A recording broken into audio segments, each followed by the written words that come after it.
So this is the blood meal amendment, and this is coming from more sustainable, more ethical kind of slaughterhouses, but blood meal is coming from slaughterhouses and it's dried blood.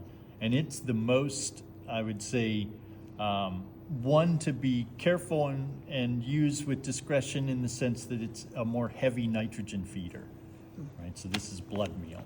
Good one to basically substitute more not natural versions of nitrogen that are easy to amend your soils and really get the lushness you want from it. So blood meal is a really great one for that. And then we've got green sand, which I was starting to tell Carly that green sand is one that just comes from this deposit in New Jersey and just a very few quarries. And it's really an ancient marine macroinvertebrate fossilized material that has this greenish hue to it from the microorganisms that were in that strata. And it's a uniquely just broad feeder of a range of different trace minerals and micronutrients.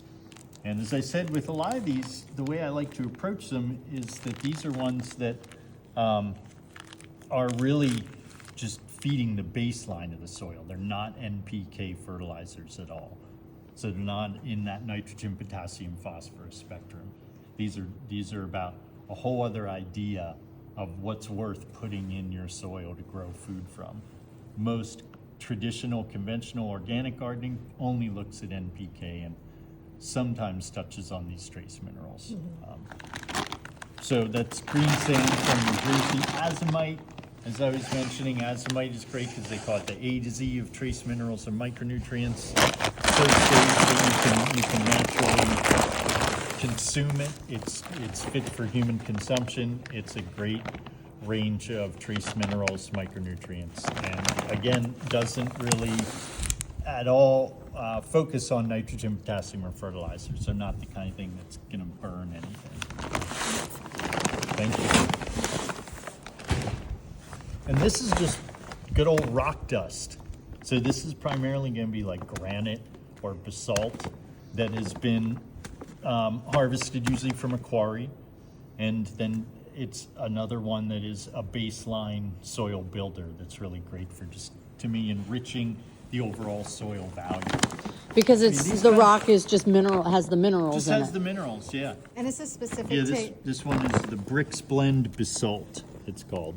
would this be all specific to East Coast growing, or this That's would be pretty, beneficial? across the board, can be beneficial for high quality vegetable production and getting the best quality that you can into the soil for anything you're cultivating.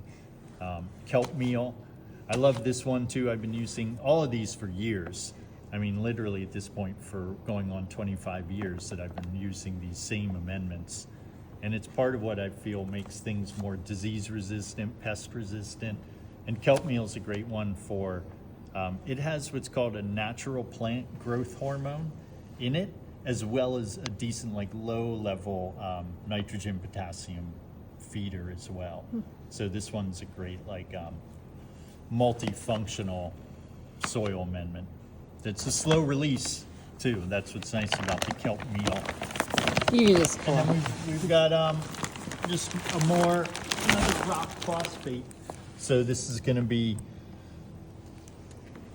amending the phosphorus area, which is often not as high in some of the sources of more like broad spectrum organic fertilizer. We'll have nitrogen, potassium, phosphorus, but the phosphorus we want to make sure that we're getting from a slower release and from a rock mineral base. And it's especially important for that lush green look that you want in the leaf of your vegetable production. Soil amendments.